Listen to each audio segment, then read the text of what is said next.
Saddle hunters, if you are thinking of replacing some old gear, maybe getting some new gear, or if you just haven't gotten into saddle hunting yet and still are considering it, now is a great time to head over to our friends at tetherednation.com and take advantage of all the gear they have on Deal Alert. I'm sure you can find anything that you need. Probably the best resource as far as like your one-stop shop to get all of your saddle needs taken care of. I, of course, run their Phantom saddle this year, ran the Manus saddle last year, used the Predator platform. I use a bunch of their daisy chain equipment. Basically, everything I use from a saddle perspective is from Tethered. And the reason being is that it's light, it's dependable, and number one, and the first and foremost, is I can trust it with my life. So be sure to head over to tetherednation.com and check out all their gear. Also, this entire fall, they put out a ton of hunts on their YouTube channel. If you're interested in checking out the 3 episodes from my Missouri hunt, you can head over to the Tethered YouTube channel and check those out. This podcast is brought to you by Skull Brew Coffee Company. Skull Brew Coffee roasts premium single origin coffee, guaranteeing to deliver the freshest coffee directly to your doorstep. The kicker, they're 2% for conservation certified and donate 10% of their proceeds back to organizations who support the interests of our hunting community. So go to skullbrewcoffee.com and pick up one of their 3 killer roasts and fuel your hunt and fill more tags with Skull Brew Coffee. Welcome to the Truth from the Stand Deer Hunting Podcast, brought to you by Skull Brew Coffee Company. I'm your host, Clint Campbell, and you're listening to episode number 209. Today I'm joined by my buddy, the bow hunting fiend, and we're talking about his New Jersey success and Pennsylvania redemption. So stay tuned.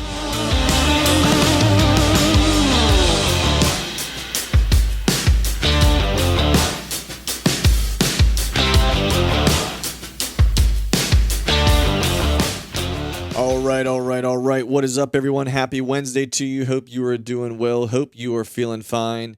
Let me be one of many, I'm sure, at this point in the year to wish you a very Merry Christmas. This is coming out, of course, just a day or two before the holiday. This holiday season gets in full swing. So, hoping everyone is getting to spend a little bit of time with some family, getting a little bit of downtime, maybe from the job, if it's possible, or maybe just a little bit of hunting.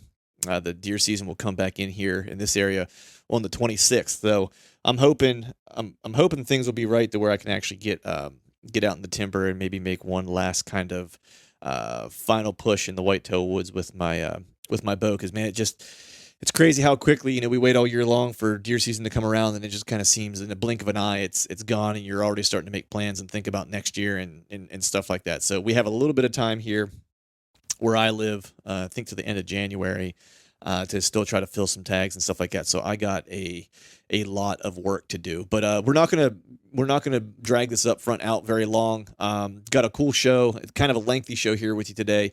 My buddy, you guys know him, you love him, the bow hunting fiend, Greg Litzinger, is on the show with me today. It's been a little while since he and I had a chance to catch up. We were able to connect always over the summer. We spend some time together shooting and stuff like that. But once deer season hits, I'm sure like the same with you guys, with a lot of your buddies. You just don't have a lot of time between, your normal job, family obligations and stuff like that. And then trying to spend as much time as you can in the timber doesn't leave a lot of time for, socializing, hanging out and stuff like that. So it's always kind of nice. We have this little break in between Thanksgiving, Christmas, time frame and stuff like that to check in with some buddies and see how their season has gone and stuff like that, and kind of get the scoop. So that's what we're doing here with Greg. This session is actually going to be a 2-part series because we recorded for like almost 3 hours. So the first part here we'll release today, and what we're really going to kind of talk about is just really Greg's season. We talk a little bit about primetime days. I think what he has seen historically and what I'm starting to see in some of the places where I'm running cameras and hunting is that there's a few days here and there that kind of hit in the middle of October before it really hits prime time, where we're seeing mature buck activity. And so we talk a little bit about that. He had a great encounter and great hunt in New Jersey this year. Quote unquote, getting back in the saddle in New Jersey. It's been some hard hunting for him the past couple of years, and he had a great experience with this hunt. And he tells that story and kind of how he set up for that hunt. We talk a little bit about some of his plans from when we talked this summer about hunting the marsh, and some really kind of, out of the way places that he was really kind of focus on this year. And, I'll let him kind of tell his story, but I think we've all had those places where, historically maybe there was good stuff and maybe it took us a few seasons to figure out exactly how to hunt it. And then when we do finally figure out how to hunt it, it doesn't produce like we thought it was going to. And there's some things that maybe we overlooked or whatever. So we talk about that. And then if you don't follow Greg on Instagram, you totally should. Very honest content. One of the best hunters I know. Super smart. When it comes to tracking. Getting on whitetails and stuff like that. And he's been hunting in Pennsylvania, and we talk about this with our buddy Johnny Stewart. And last year he took a good deer there, and then this year he was back kind of grinding away in the mountains again and had a great hunt. And he had some things kind of go sideways, as things happen sometimes in the deer woods, but he had an opportunity to redeem himself in Pennsylvania. I'm not going to let the cat out of the bag, but you definitely want to hear that story, and Greg tells that story honestly, which I think is one of the things I like probably most about him, is just honest. Greg's honest and authentic nature. So definitely want to be checking this show out. As always, Greg has a ton of great information to kind of share, and does it in a cool and accessible way, and always love having him on. So with that, we'll kind of jump into the podcast. But first, I want to be sure to thank you all for listening. All right, we are back. We are live with my buddy Greg Litzinger. You know him, you love him. We refer to him as the New Jersey serial killer. Yeah, I do love some Frosted Flakes. The New Jersey Slayer is how we refer to Greg. Haven't had Greg on in a little while, so he and I, of course, always are in contact, talking, chatting. We don't live too far from one another, but it's funny, man, because during deer season, once bow season kicks off, you and I don't really ever see each other until like after bow. I mean, we talk. Yeah, unless I'm tagged out, you're tagged out. Which you got nothing else to do. Let's go hang out with Clint. Right, exactly. Well, and me tagging out is not like something that is going to readily happen. If history is any indication of how you just got to go start hunting Delaware or New Jersey. Right. Yeah. Well, I don't know that I need to add any more states. I can not find and or miss deer or slightly screw up a hunt in my own backyard at this point in any of the other states that I've traveled to.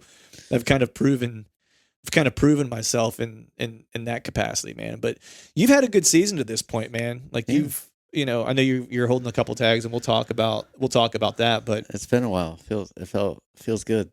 It's been a few years. Well, I remember when we were talking. So the last time we talked, you were getting ready to leave for Montana. Yes. And we talked a little bit about Montana and stuff, and we talked a lot of whitetails because you had a couple areas that you were really kind of looking at this year. That was, I don't know. I wouldn't necessarily say that you struggled to hunt previously, but like, you kind of learned over time, like you were hunting them wrong and your access probably wasn't right or whatever. And so you were kind of changing that stuff up.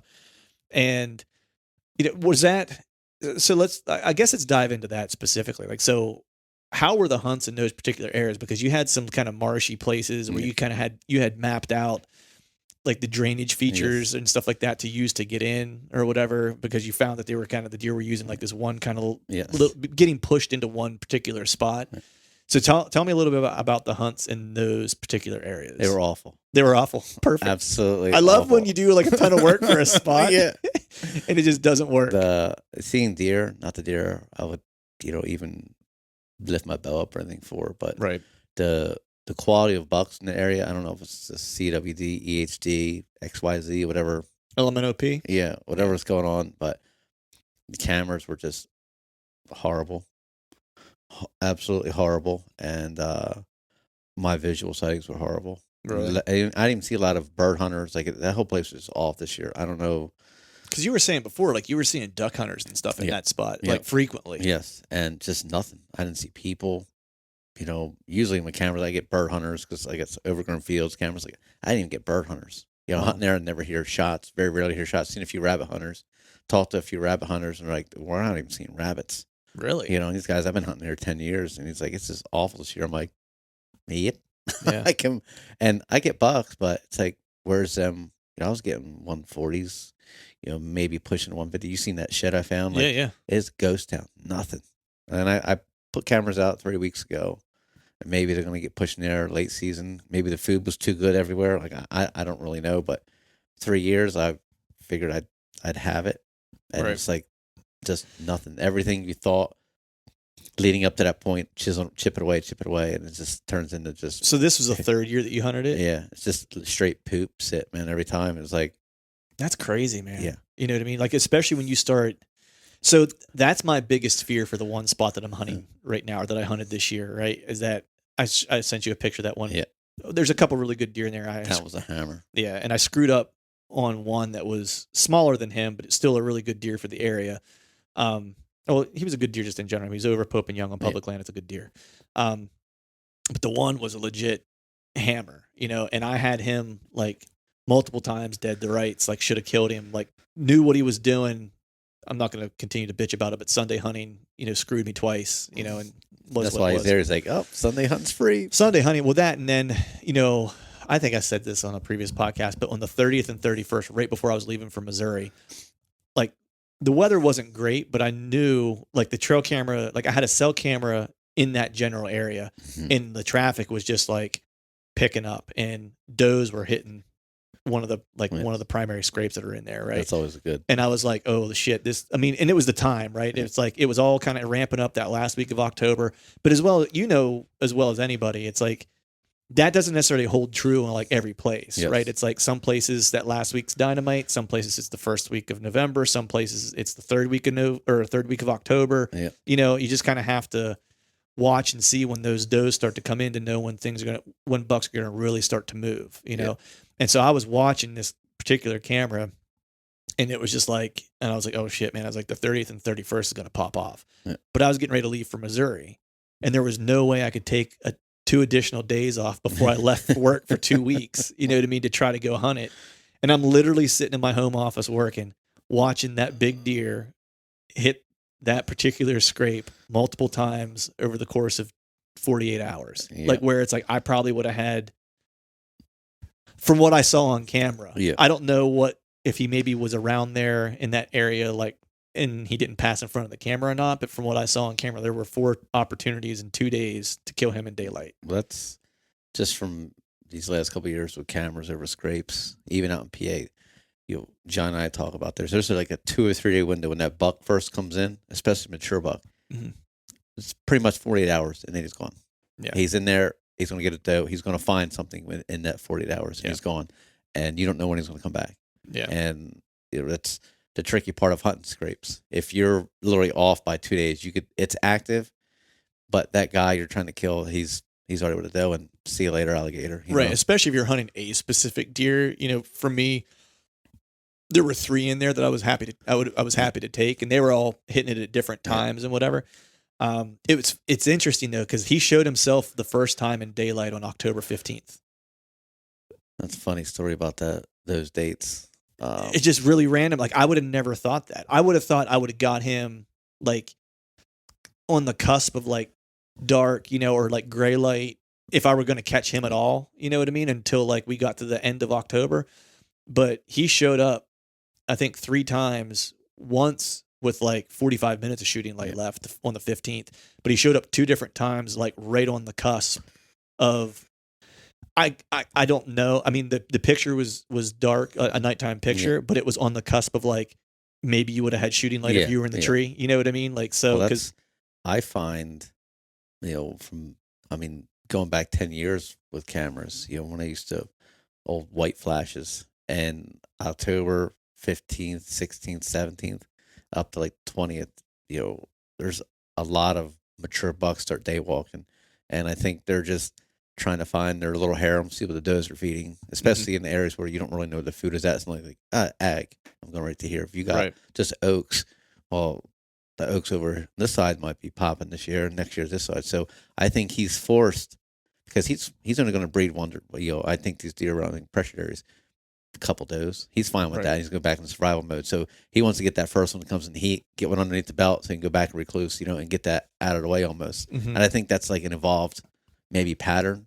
These deer are evolving. Maybe, I don't know. I'm not a biologist or a scientist, or whatever, but you stayed in a Quality Inn last night, so you are exactly. But I get a lot of day walkers, even in Johnny's, like Western PA. That buck that Bo shot.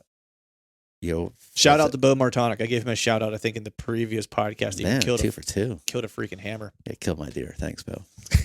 For 6 hours. Thanks. Yeah, you should have heard him, Bo. He was shit talking you in the driveway before we started. No, I'm just kidding. But same thing. That big buck, 15th, 17th, he's day walking. And the clear cut. Johnny had the big splitter 8 day walking those 3 days. I have some bucks day walking at the same time. Mm-hmm. So that seems to be like across the board. We're in the mountains in Jersey, a couple cameras, same thing. I'd get a buck every now and again. You're like, where's he coming from? But I think he's just trying to catch his first couple does, because they want to get that one underneath the belt. That way he's not in that berserker mode running around, putting himself in, harm's way, so to speak, because they know when people come in the woods. Yeah. Last week of October, now people's like, oh, I'm in the woods. I start seeing more pressure. So he's just trying to get in there like, hey, I'm going to get one under the belt and move on. Yeah. Yeah. I was surprised, he wasn't the biggest one that was in there. I've told this story, but there was a bigger one that I had found in that bean field, and I was trying to hunt him. I had no clue he was there. Funny thing was, though, when I was hunting, I did a couple hunts from the ground in the northern part of this piece whenever I was trying to hunt that big deer that I found bedded like right before the summer started, and I saw him glassed him in a bean field. And I just happened to catch another picture of this, and I didn't realize it until like I got that picture of him on that scrape, and then I went back and looked, and I had him on another camera, and so, he was spending some time there early season as well, so it made me think like he's probably a homebody, you know what I mean, and he's older, you know what I mean, like he's definitely 4.5-year-old, if not 5, right? It was just by looking at like how freaking, not his rack, but like his body, like he was just a stout deer, which made me think he probably spends a lot of time around there. But yeah, it was just a bummer. Like the crappy thing is I've not seen him since he made a couple appearances while I was in Missouri. On like the 1st through the 3rd, I think I want to say those were all. He'll come back for late season. I've been watching and kind of hoping, you know what I mean? I mean, if he hasn't gotten killed, you know what I mean? I'm not sure. I haven't seen him back, and I've been watching that particular camera. Waiting, salivating, like waiting to see. Well, and this year it's like I may not have an opportunity, right? But and we can talk about my shoulder injury, because it's like right now I'm not able to hunt. I haven't been able to since I got back from Missouri, basically because of crossbow. Yeah, no, thank you. Not that there's anything wrong with that, but it's not for me. But I've been watching that, and yesterday actually, there was a shooter that actually came through and hit. So I've been watching. There's been a doe that's kind of been hitting it, and I'm knowing that like getting in that second rut's about that ready. peak rut's, and like it's funny because I was talking to Bill Thompson from Spartan Forge, right? And so whenever I look at the Spartan Forge app, it's like it tells me the peak rut, based on data, happens around December 12th for my area, right? And what was yesterday? Greg and I are recording this on the 13th, know, so yesterday was December 12th. And so it was like on the spot where it's like there was a doe starting to hit that every so often this last week, you know what I mean? And I was like, I bet you there's going to be a buck show up. And then sure enough, yesterday at like 9:30 in the morning, I would have been in my tree, you know what I mean? If my shoulder wasn't jacked up. And thanks, shoulder. Thanks. Yeah. That'll be like the 4th time in that particular spot that like I wasn't there for. You sure it's not like an Indian burial ground or something you don't know about? Like, dude, did they like mill over a grave site when they built the house up around there? I don't know, man, but I'm starting to think so, you know what I mean? Because it's just like, I can't seem to catch a break in there. But going back to what we were talking about was you hunting that spot going into your 3rd year. And like, this should be the year where you're kind of putting all the puzzle pieces together. I'm worried that this spot is going to be like that, and that's only because I'm a pessimist by nature, right? It's like, you know what I mean? Like if anything can go wrong, it will go wrong, I don't have a real good rationale for it, why I think it possibly would not be good every year. That's the one you got to come in by boat, right? Yeah. Yeah. That's probably always going to be. Some years probably better than others. Right. It depends on what's killed, what's not killed. Cars. Right.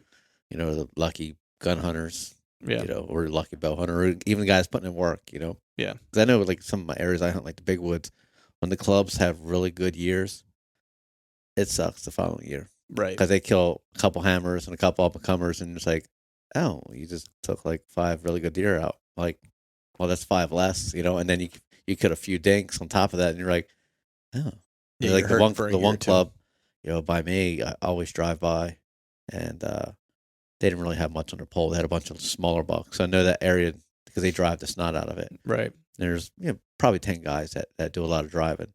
They didn't have really any good deer, which is a plus. That means they made it, but they had a bunch of small deer. So you're like, well, there's be a lot of less 2.5-year-olds running around, Right. So, yeah. And it's using clubs as a gauge of what, I I do that quite a bit. Drive around, see what's hanging. Right. Nope. All right. Nope. All right. Right.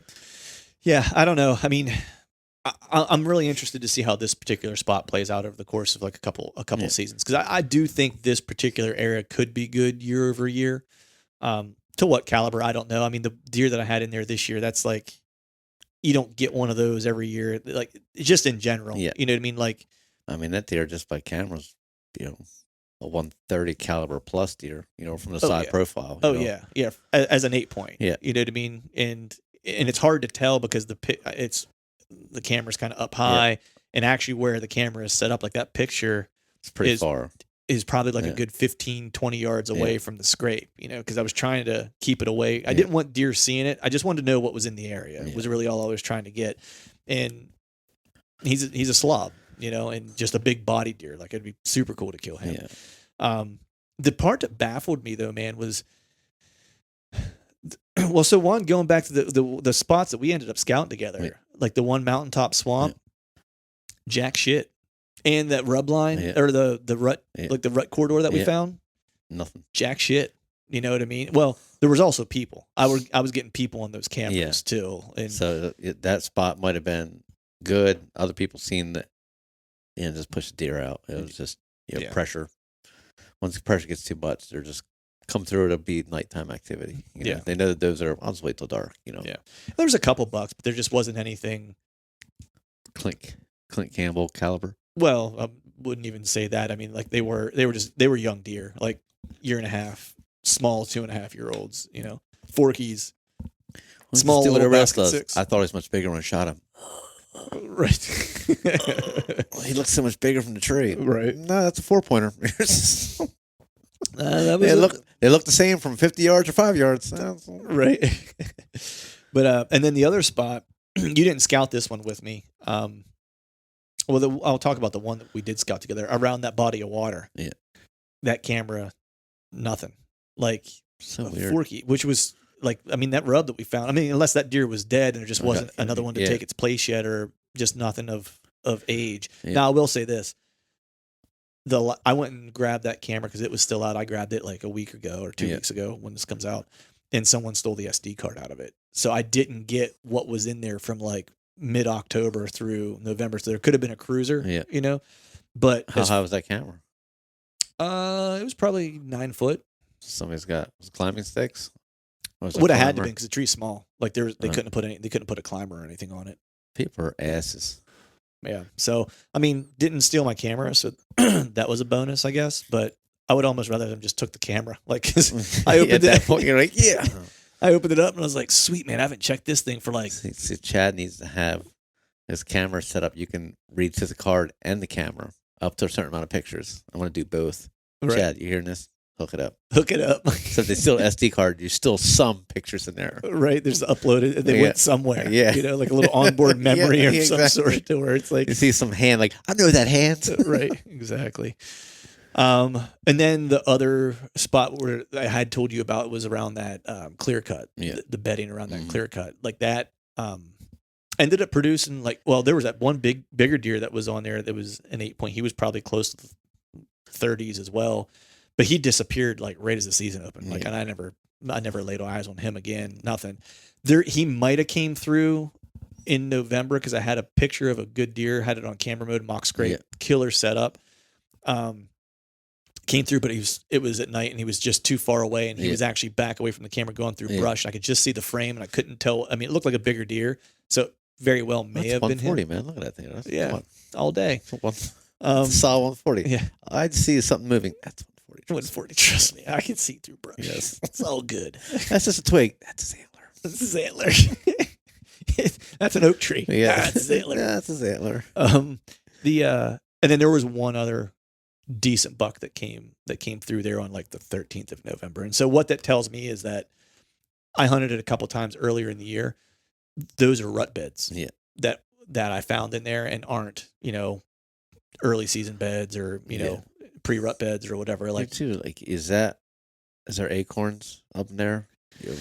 There wasn't really this year. There had been previously. Yeah. I found the best oak tree that was dropping when I scouted was right on the edge of that bed. So it was maybe like from where I set up in a tree, was maybe 15 yards from me, which is kind of why I picked that little corner. You Yeah. know, I positioned the camera in that general area because I knew how they were kind of getting to that bed, or I thought I did.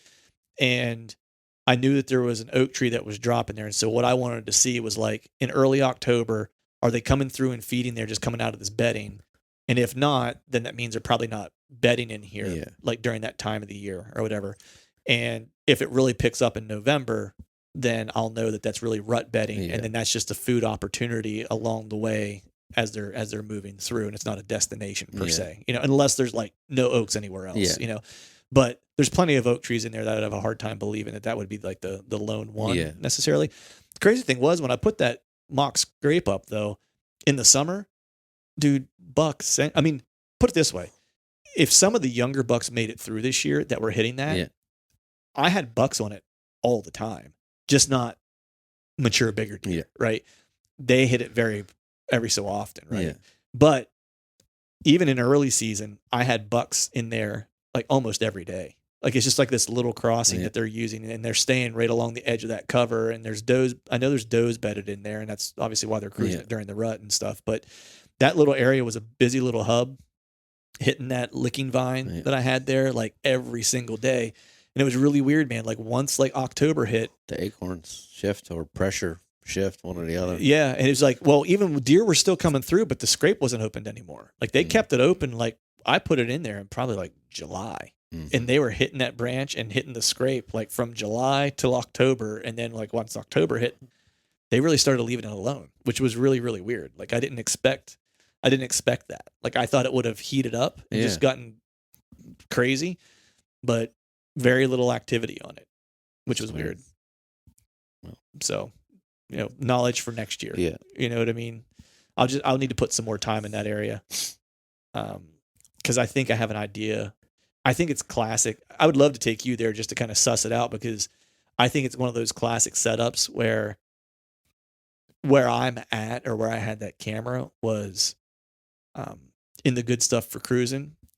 I feel like they're actually laying closer to the road and closer to like the houses that are down along the edge. Well, those will definitely be up in people's backyards and hanging out. Yeah. And so I went away from most of that, you know what I mean? And walked a mile in where I'm like, as I've been walking out, I'm like, man, could have walked 50 yards. Yeah, I'm legit. I'm like, maybe I should backtrack and look at some of this other stuff, like some of these other cuts that were closer to the road. I was like, because I feel like and that also, might be where you check the cuts for, you know, it's like Johnny, the browse, just browsing the cuts. It could be a cut, but if there's nothing that they're browsing briars or something, then they'll move through there, but they're not going to spend any time in there. Use it more as like a cover thing. Right. You know, like some of them cuts, you know, it said in PA, some are great, some aren't, but like a time frame where the time is right for browse, but there's no browse in there, and you're like, it just doesn't grow. Like, just not, it was probably never there, probably never really going to grow there. You know, other ones are like, this is tore up. Yeah. Yeah. So man, let's shift gears, dude, and talk about your New Jersey hunt, man. Cause, I mean, we talked after the hunt, and you told me the story, and it's killer. So tell us a little bit about the spot, and then let's get into like what actually like went down. So is this like a new spot, old spot? Old spot. I mean, I've hunted off and on for 15 years or so. What do you like about it? It allows me to get, like, some years they just hunt the dog shit out of it. Pressure everywhere. And last year, out of shits and giggles, I just decided I'm gonna go in the back.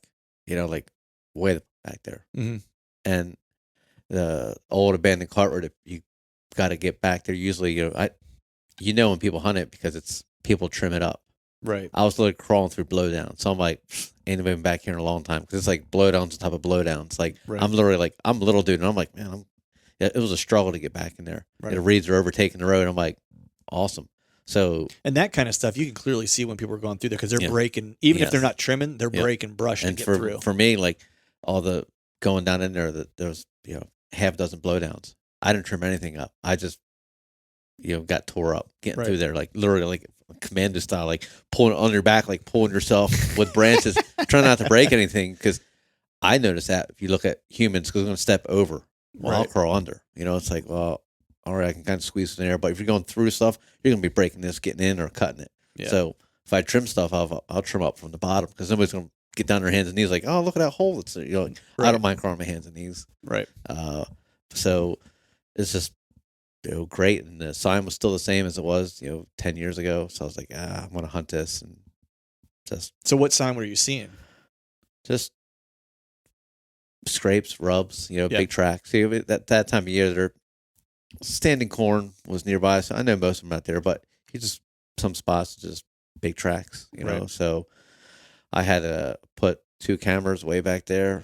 And when I went to hunt it, I forget what day it was, the 14th or 13th, as I'm walking out, they're just old. Magic time again, dude. Yeah. We were just talking about But I come out and, there's like a big ditch. It fills up with the tide, doesn't fill up with the tide. I'm like, it's low tide, so I'll go across. And as I come up, and the scraping area that's always there, like Halloween time, was there now. And I'm like, skirt. And I'm like, I'm going in the back. So I'm walking past this, and I made it 50, 100 yards. I'm like, am I an idiot? Like, Right. am I an idiot?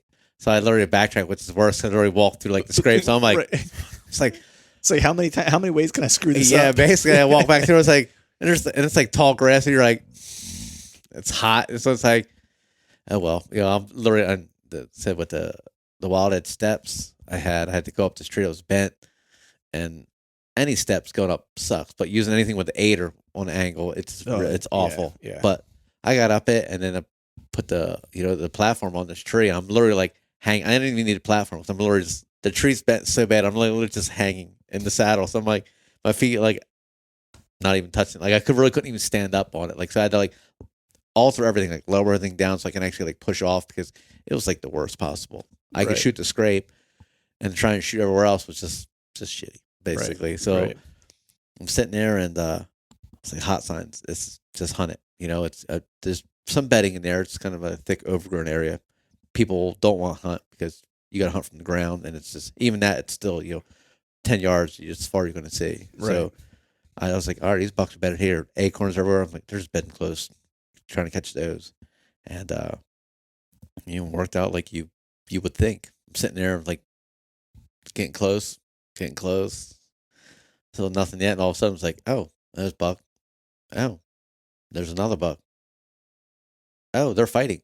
Oh, like, oh, Oh, yeah. It's like everything that's happened like this, like so fast. It was just insane. And it was so like, from the time you saw the first buck, how long did it take until you saw the second one?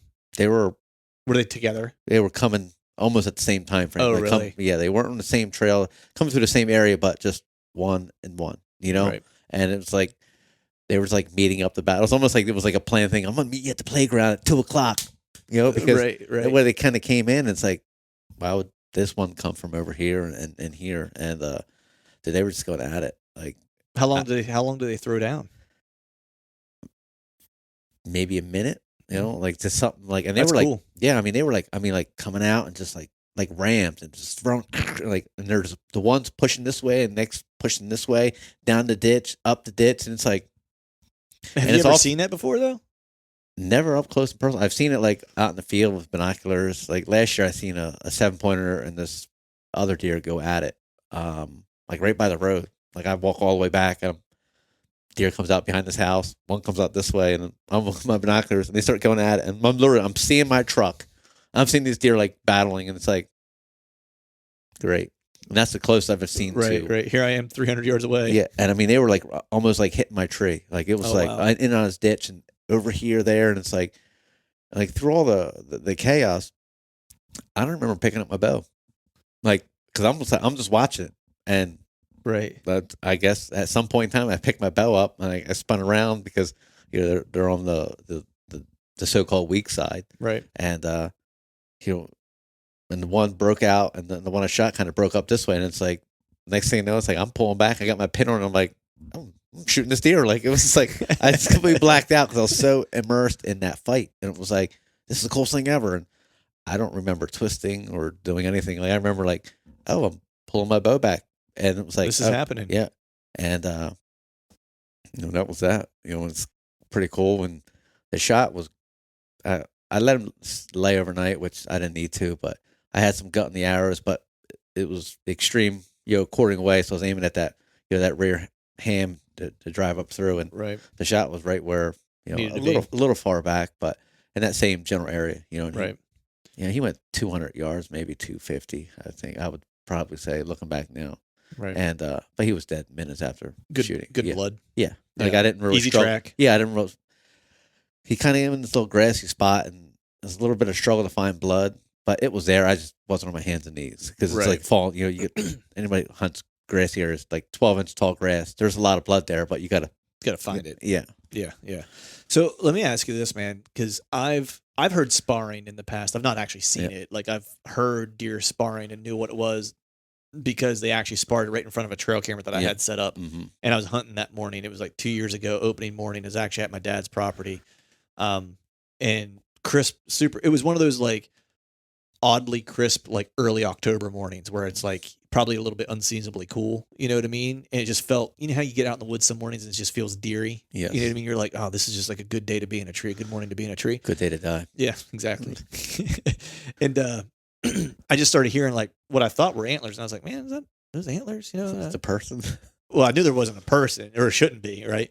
And because I was the only one there, and then I went and pulled that camera card after I hunted and was leaving, like right after, because I was only hunting. I could only hunt that morning because I had some family obligations, and I pulled the camera card, and there was like $2 on camera, like not getting after it, sparring. You know what I mean? Like semi-aggressively sparring. You know what I mean?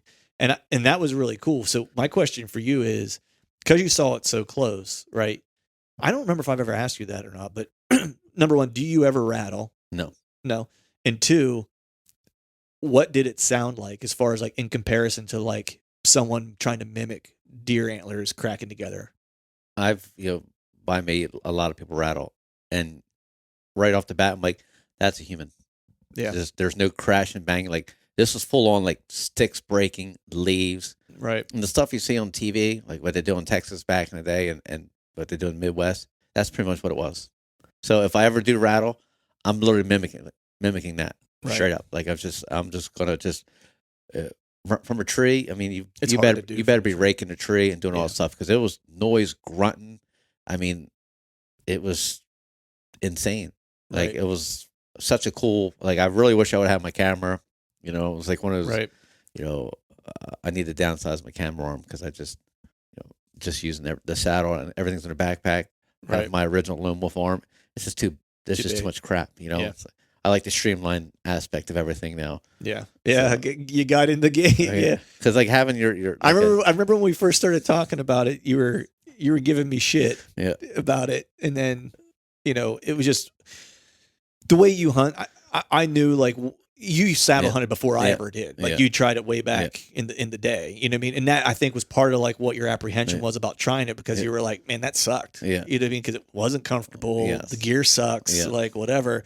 And I was like, I didn't have that experience. Yeah. So whenever I started saddle hunting and got, and adopted it, I was like, this is the best thing ever. I was like, I can't believe why Greg won't do it, And then, but I totally understood because it was a prior experience, but now it's like, I mean, I love that that's how you rock now because it is much more streamlined. Yes. And, I know how you like to hunt. And I said with the saddle and stuff, it's just, I can slide through brush because I don't have anything. And I'm actually, I ordered a set of ring of steps. Did you? Yeah. I want to try because it's even more streamlined because the platform, it does without having thing around, like I've been trees where I can like swing around, like having that other thing on the back. And I got some other steps along with the thing. I'm like, it just seems like excessive amounts. And I know what my comfort level and how do I lengthen the tether. So I'm going to try the ring of steps. I've never tried it. It might be horrible, but the fact that I can just keep it in a pouch, the Bullman steps, and so it's like, all right, let's pull out and I can use a ratchet strap quiet. And that's been my apprehension with that. Is the ratchet strap quiet. Yeah. Because the cam over thing, it's not going to work because I'm kind of a sitter, so I can take some pressure off the steps.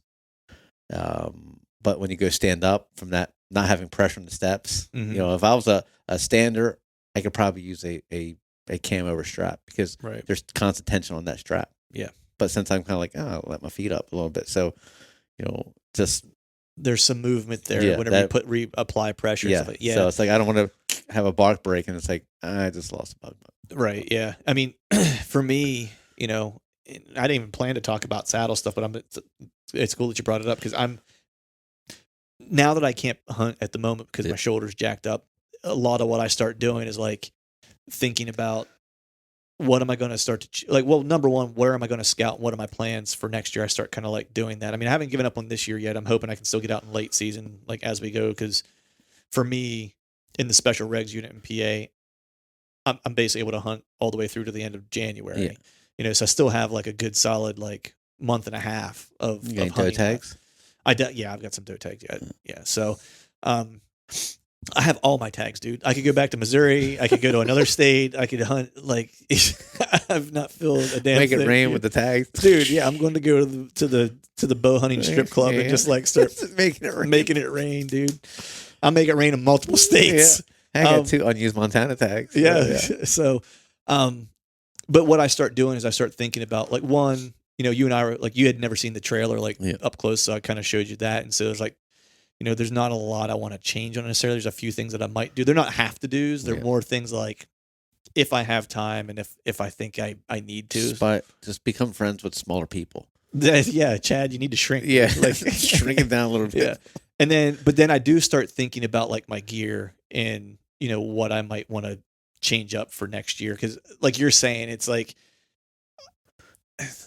I'm all about when you streamline things and you start to use like, you know, whether you're hunting, you know, with small sticks and like using aiders and stuff like that. And you're really reducing like, and to me, it's like, it's not about reducing weight. Like I don't care. Like I'm in shape.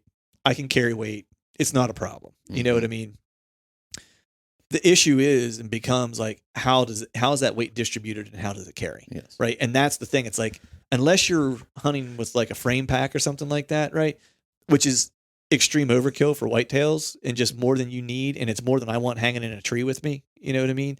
It's like that to me becomes the issue is like, how's the weight distributed and how much like bulk am I carrying with me when I'm trying to slip through places because I hunt spots like you're saying, that's like, are kind of tight to get through, right? And I'm also kind of like you, where it's like I don't trim, I don't snip.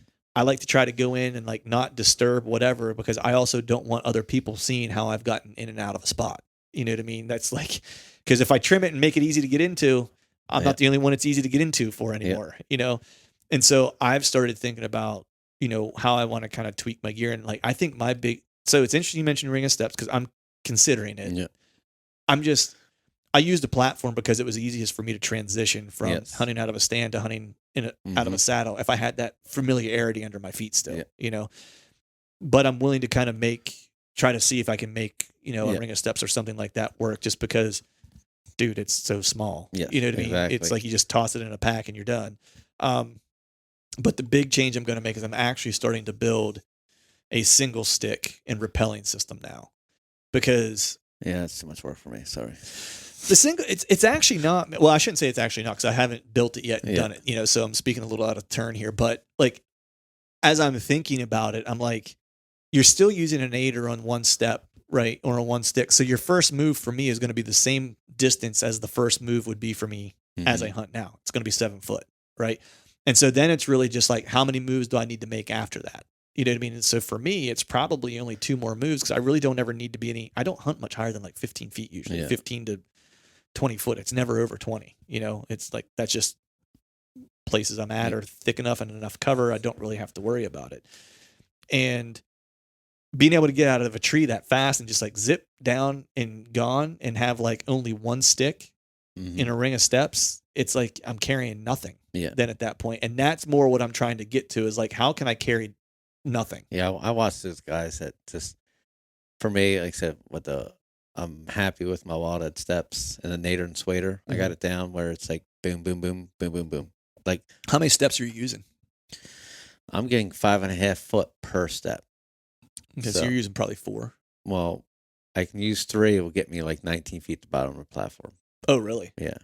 Oh, because you're setting. So you're setting your platform up. Yeah. It's like a step. You know, like I do the same thing with my platform. You know, it's like, well, I'll just set it high. Like, granted, it won't be 5 foot, but it'll be 3 foot. You know, I do the same thing. It's like, I'm blessed with long legs. You know, so it's like, well, screw you, short-legged people. I don't know. Yeah, that's my problem. It's like, I mean, because I'll use 2 sticks with with that 5-step aider, and those 2 sticks will usually get me to right around like 14-ish feet, and then I can set my platform about 2 to 3 feet above that because I don't have as long a legs as you. So with those 2 sticks, I can usually get to right around like 16, 17 feet. Yeah, like where I shot my buck in Jersey, I used the 4 steps. More a little narrow because the tree was kind of leaning, but I used the 4 to get up so I can actually shoot over the brush. Like I like having, that if need, like how I carry them.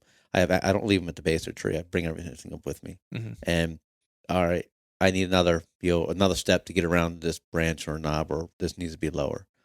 So I always want to bring 4, and 4 will get me. I mean, legit, 23 feet. Right. And granted, the steps, if I need it, like in PA, the 4 got me up to the point because it's steep hillside. Right. So it's like I kind of wish I had a 5th. Because I was literally like, I put the first step on. I'm like, I gotta really space these ones out. And so it's like, all right, it's a little more longer than I wanted to, right? But just so I can actually get up higher and because there's this cedar tree, like, so I can kind of set it up in in this little branch.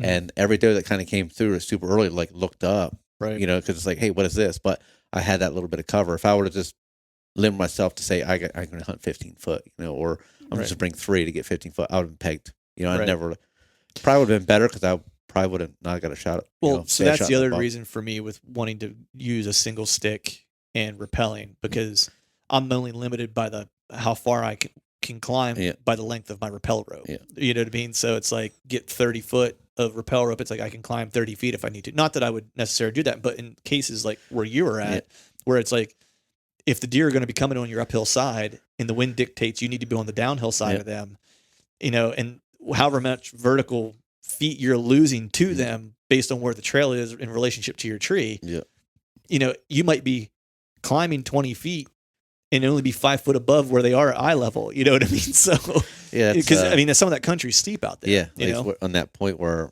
I made that horrible shot on that deer. We're going to get to that. That's just steep. Even in Jersey, I take 5 vaulted steps because, first of all, the trees are really crooked. So sometimes you got to be creative with your steps. Like, all right, I got to go kind of dip around this and get up around this. Right. So having more is better than not having enough. Right. For me. And it's a small profile too. You can throw that stuff in your pack and you're gone. And they're 5 pounds for 5 steps or whatever. Do you wear your saddle in or do you throw it in your pack? If it's under a mile, I'll wear it in. If I'm, really humping far, it's just in the way. It's going to fall down, and everything like that. And I really want to just streamline a few things because I bought a big, pouch, a little more aggressive because the tether pouch I got a lot of briars. It just eats it up. It just tears up and it's ripped. I try to fix it. It's awful. So I bought a military surplus bino bag. Yeah. I like it, but it's noisy. So it's like, all right, I want to be able to take it off and on and keep it in the pack. That way I can just walk in and then attach when I get to the tree. Right. The other thing I think I'm going to change too, and it kind of goes along with the rappel idea. That's my big change for this year is to do that. Cause I really, you don't have to have a long stick. I've got extra stick parts downstairs. Is what I'm going to plan to build the stick. And it's just going to basically be the other parts of the Lone Wolf sticks that I cut to make my short sticks. So these sticks are only going to be 12 inches. Yeah. Because all I really need is something for the aider to hang off of the bottom to climb, and then just need something to stand on to put my tether up, and then move the stick and whatever, But it's actually moving. I didn't really realize that. I started playing around yesterday with 8mm rope because I've never played around with it really. I had some at the house because I was using it for stick mods previously and stuff like that. But I think I'm going to change, at least my lineman's belt to 8mm because it's so much smaller. I was looking at the Opalux too. You can't find that shit anywhere right now. Yeah. It's like that or a Mad Rock Safeguard for rappelling. It's like I've been trying to find them, and it's just I found 2 different sites that had them. They usually sell for $89 or $80, $90, something like that.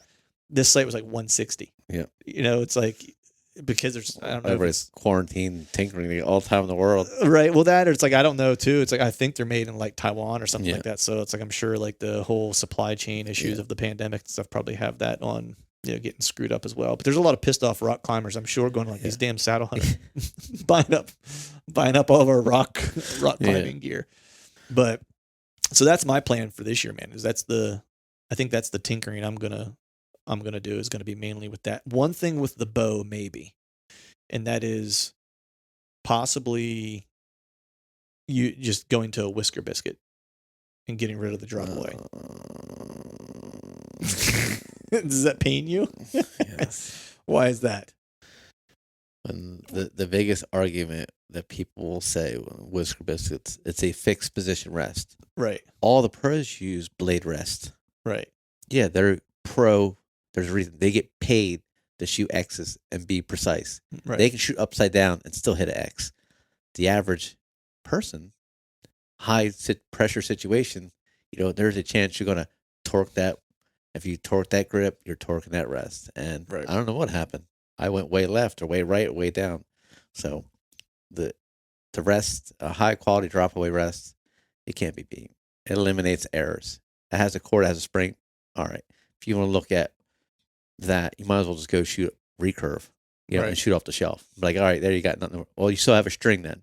Right. Well, all right. You can really nitpick this to death. Drop away rest will make you more accurate. Right. And more pros are shooting drop away rest, even on the tournament trail. Vegas, yeah. It eliminates that when you're not perfectly because on. It's just like your arrow isn't on the rest. Yes. You know what I mean? It's like user induced torque can in high pressure situation. From the moment that string starts moving, you've removed the your torque because that arrow is no longer touching anything on the bow. If you use mechanical release, well, might as well start shooting fingers. Right. Release can fail. Yes. So there's a lot of people nitpick it, and if you shoot 20 yards, sure, but if you're looking to get certain performance or like, I just don't see the benefit of a whisker biscuit. If you stalked, pronghorn, and you're dragging your bow, tree stand hunter, your bow's going to sit on something till you shoot at something. Right. I don't see the benefit of a whisker biscuit at that point. Right. Personally. Right. I mean, I've shot them, The reason I started thinking about it is because I was talking to Brian Broderick about it, and I don't know if you've listened to that podcast or not that I did with him, but one thing he was talking about was his ultimate like whitetail setup for a bow. And what he was saying was that, him personally, like optimum for him, and that what he suggests to people is removing anything that has the possibility to fail. And one is like whisker biscuit. And he did say, he was like, look, the reason people use drop away arrest is because they shoot better with a drop away arrest because it hides your imperfections. And he was like, the solution for that is shoot your freaking bow. It's always easier said than done. Yeah. So, and I get it because a lot of guys don't have as much time as, even for guys like me who, whenever he's not injured, does shoot frequently, it's still like, I guarantee you put a whisker biscuit on my bow and I'm going to have some imperfections that I've just gotten used to shooting that have gotten hidden. For me, like working in a shop when a father will come in with, probably one reason I'm not a fan of whisker biscuits, I see a lot of people overdraw with the weight whisker biscuit because the arrow won't fall off. Like I grew up in an era where we had a TM Hunter. Got it. You have two little things. If you torque that grip or things, that if you couldn't just grab it, hold it, and draw pull it back, the arrow's going to fall off. So, and I've shot blade rest. I've competed. I've won money using the blades. Won tournaments shooting the blade. A blade requires perfect, smooth draw.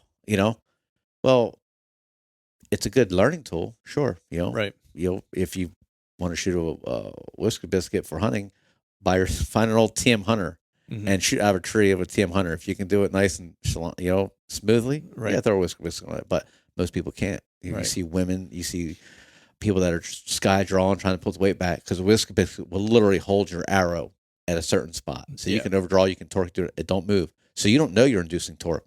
Well, it don't move.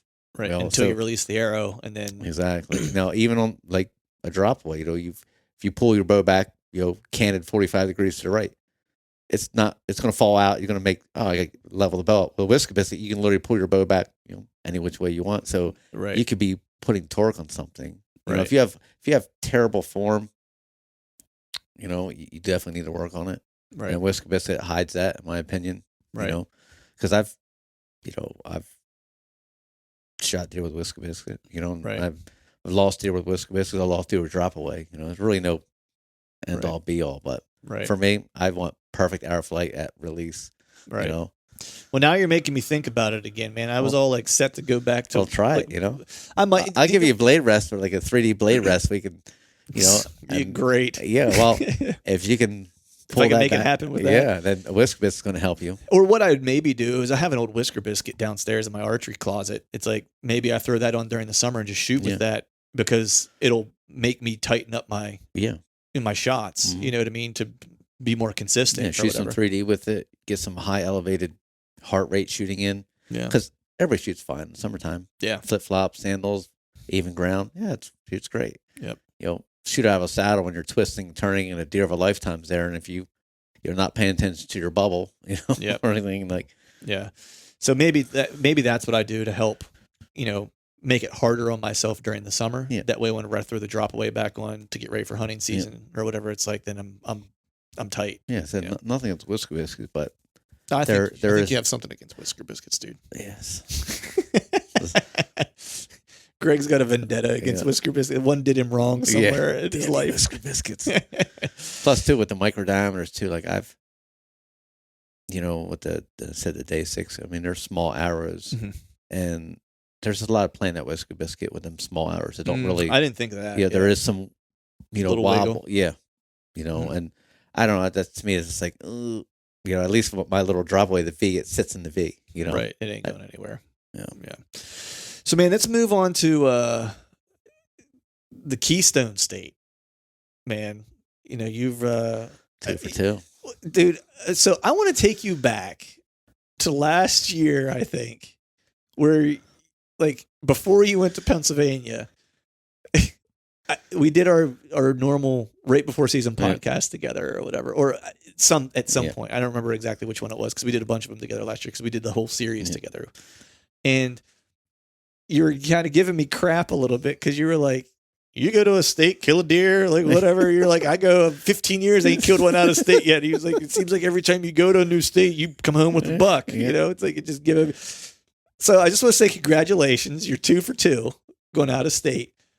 People actually called me a rut hunter now. I'm like, whoa, slow it down. That's only $2 in like 30 years. Settle down. And I screwed up this year, and I screwed the pooch this year in 2 different states. You know what I mean? So, no, I'm super stoked for you, man. Because you know, and I know for anyone out there listening that knows you or that doesn't know, it's like Greg is, you know, yes, can kill deer in the rut, but you prefer to kill them in October when they're not moving super fast. Right. So, dude, tell me about it. Or zombie mode. Right. Where you know where they're going to be. Yeah. You know what I mean? Like that's your preference is to hunt them down as opposed to, you know, hunt spots where they're going to end up traveling through based on their biological needs or whatever.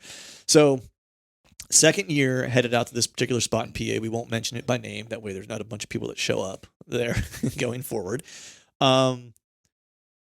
It's mountainous terrain. Right. Deer density is pretty good. I wouldn't say it's not like you're going to get run over with deer. Has some really great deer, some tough hunting. So tell me about this hunt, kind of like the preparation for it. You know, I know did some work and do some hanging out and scouting and stuff with Johnny Stewart. I know Bo goes along with you guys some as well. Bo can't hang. Bo can't hang. No. He's got all Kids. that. He's got all those supplements he takes and, you know, and working out he does and whatever. And he's got that mustache. Yeah. Dude still just can't weighing him down. Yeah. He's got he's got 20 pounds on his upper lip, man. You know, it's like, but anyway, you know, tell me about how this hunt played out. Cause I followed along, you know, and we texted back and forth and stuff. Cause I actually think when I had some poor luck in Missouri, it was like the day before or something like that. I think you did. It was like, it happened for both of us right around the same time, you know? So I want to just get like the full kind of like picture, like the preparation, how the, you know, off season into like what you learned, how you applied it when you got there, and then ultimately how the hunt played out. Yeah. So this year I went out early, November 1st. Because usually I just go out after, my wife's birthday is the 2nd. So usually I'm not allowed to do anything prior to that. Yeah. I'm a good husband, good father. I'll stay with you. But this year I was like, listen here, woman, I'm going out. Actually, I know. Actually, I did that, but not really. But You thought it when you yeah, were saying. exactly. Well, I'm going to say this. Like, hey, hon, how's it going? Hey, can I? Yeah. That's how that went. But I know your wife. Yeah. You're still alive, so I know Yeah. you didn't say that. So I went out November 1st, left, right after the Halloween candy sugar rush Mhm. dissipated in the morning. Drove out there and we had snow, rain turned into snow. So Johnny and I, we just covered miles, checking cameras, looking for sign. Looking for tracks. Was yeah. the snow good enough to where you could look for tracks, or was that like classic Pennsylvania wet snow? It snowed better that night, but Okay. it started snowing when we were out there and we were literally just checking cameras. I think we did like 5 or 6 miles and we checked, 5 or 6 cameras. Mhm. And one camera was just the day before was just day walkers, huge. I mean, just massive bucks. And you're just like, we're hunting here. So he never really hunted there before. So we picked a spot here and then like walking out in this big field where he had 2 more cameras. This is all public land, too, Yeah, just so people know. So we're like, and Johnny brought his hang on, his lone wolf hang on and sticks. And we get this one spot. He's like, dude, there's a bed here, giant rub. It's like, well, this is like a good observation set coming out of these pines. And Mhm. the other spot we picked was super dense. You get in there, you literally like, all right, I got like 3 shots. Right. So he hunted somewhere else. I hunted that stand, the lone wolf he hung up, and like walking in. We waited till daybreak because it was snowing. Mhm. So I'm like, well, I'm gonna see if I can cut tracks walking in. So did the old wait till daybreak, start walking, and probably should have left a little earlier because it was walked forever. I'm like, still not there. By the time I get to the point, like it's like legit daybreak. So I go out and I see fresh tracks. I'm like, all right, well, I'm gonna dip down in, go out in this field, and there's some does that are milling around. So I get in a tree, and it's just cold. I mean, the wind was whipping. Mhm. The wind's just blowing every which way, and snow's kind of here and there. And the does are still in the back, just milling around, 2 does. And so I end up getting down and like scouting out, found a big rub, getting ready to work through those pines. I didn't realize I was right next to where I walked in because, it's just so thick in the snow, like Yeah. everything's like way down. But I'm going through these little pines and I'm like following this little doe track. I'm like, well, no bucks because all the limbs still had snow Snow on it. on them, so they didn't hit them yet. So I make a left and it gets open and it's just this giant rub. I mean, I'm like, that thing's, massive, Right. and so it's like I mark it, head on out. And then Johnny had checked the camera that night and there was some deer on the point. And he's like, you need to hunt that. He goes, I got to go back home. He went home to vote, Okay, yeah. Yeah. So he's like, and then it's like Tuesday night. So I go across this river, waist deep water basically. And Did you have your chest waders with you? I had Johnny's little ass tiny feet hip waders. He's like size 9. I'm like cramming these things, like walk across the river and my toes are really like curled up, Like you made fists with Yeah, your feet. basically. It's amazing. And so I do like an observation sit on this point. I didn't where he had the camera. I'm about 100 yards away, and I didn't get like super aggressive because I'm like, well, I don't really know where these deer are coming from.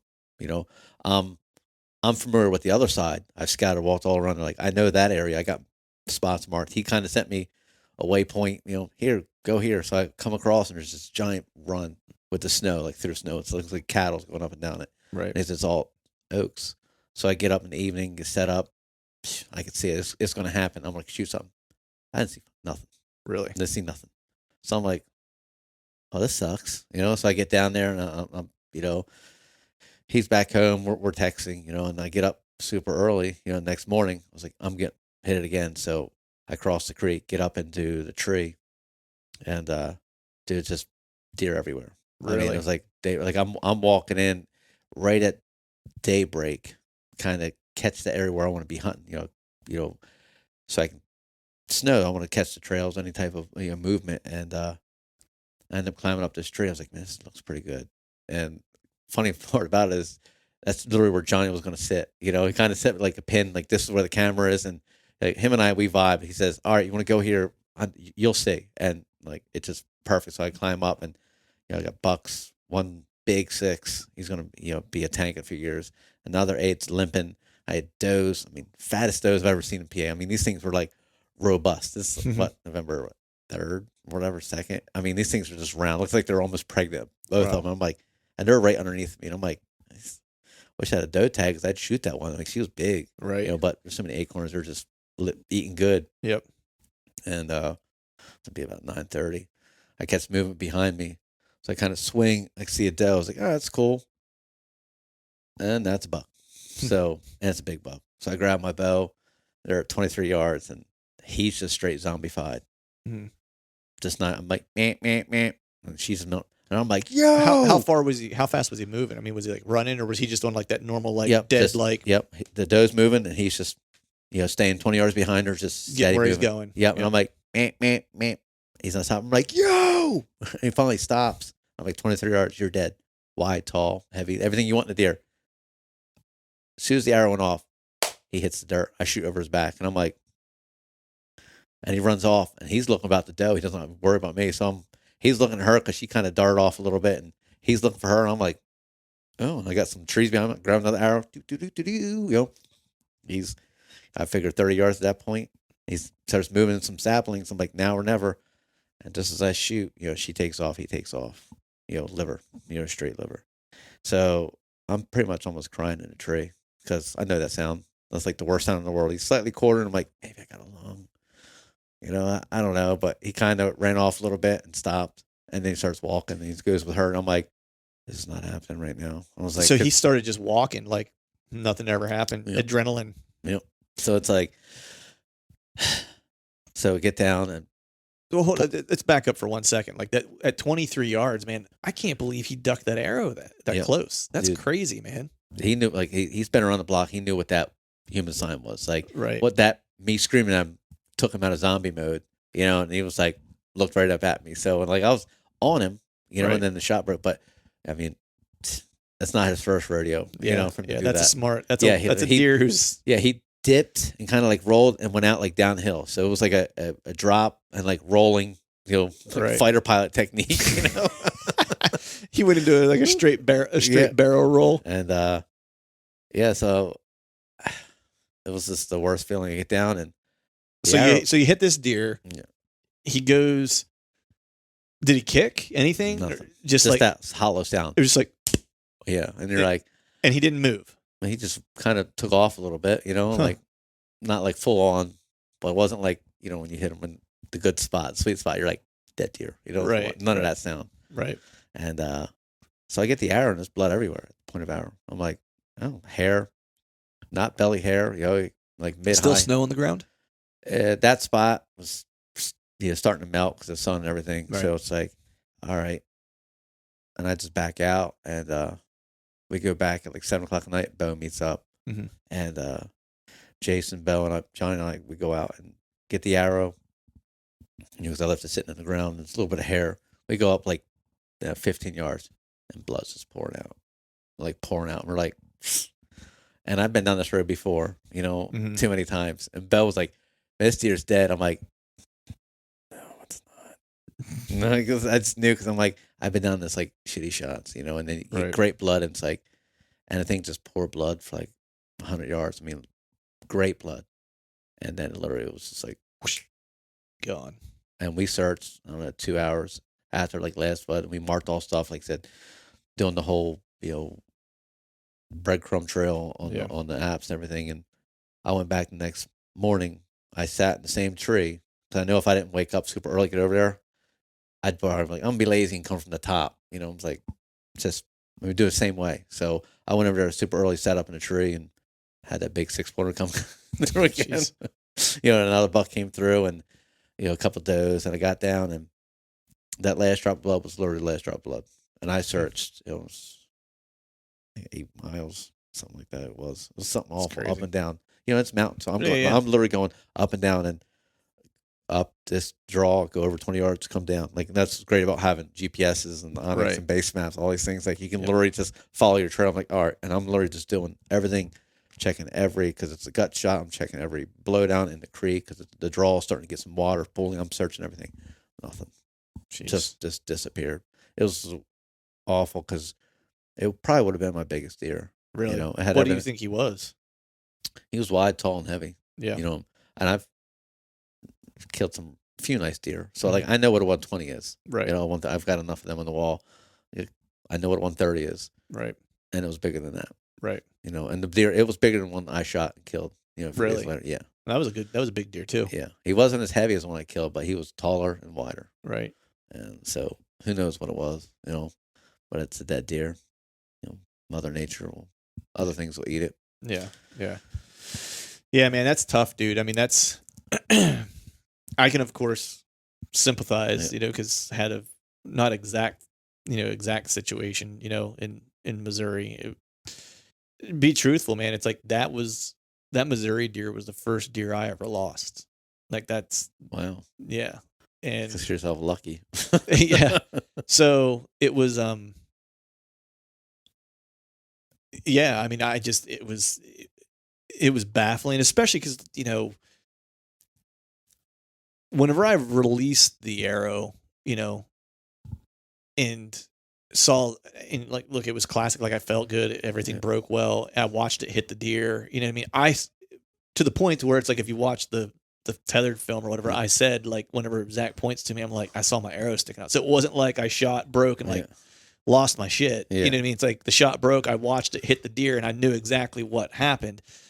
But I shouldn't say I knew exactly what happened. I knew it didn't pass through, and it was only probably like a 20-yard shot. And at 20 yards, that thing should have zipped through. Even if I clipped some shoulder blade, it should have zipped through, And I didn't know what had happened at the moment or whatever. And it wasn't until we went back and looked at the footage, like I could see, like I hit something in mid-flight to where it started. You could, when you watch it frame by frame, you can see the arrow is a streak. Yeah.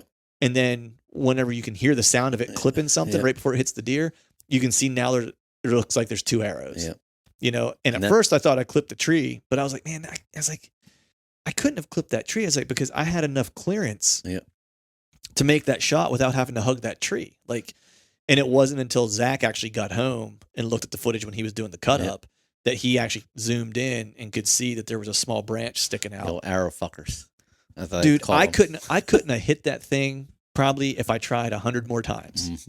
You know what I mean? Like, it was, I don't even know what time it was. I think it was like 9 something. I think Zach put on the thing. It might have been, maybe it was 7:30. Like, I don't remember or whatever, but it was like, we were in like a cedar thicket. So it's like a ton of shadows and stuff like that. And it wasn't like a branch. I mean, that branch wasn't even as big around as my pinky. You know what I mean? It was like, it's less than the size of a pencil. You know what I mean? It's that hardwoods that, reeds and little greenbrier should cut through. But if it's a branch coming off mature hardwoods or something or dry rotted ass pine tree things that stick out, those things like hitting cement, man. They just alter bullets. I mean, they'll just stop anything. Yeah. It's but it's like, so the point being is like, that actually happened to the two of us around the same time. I think yours was like a day before mine or 2 days before mine or something like that.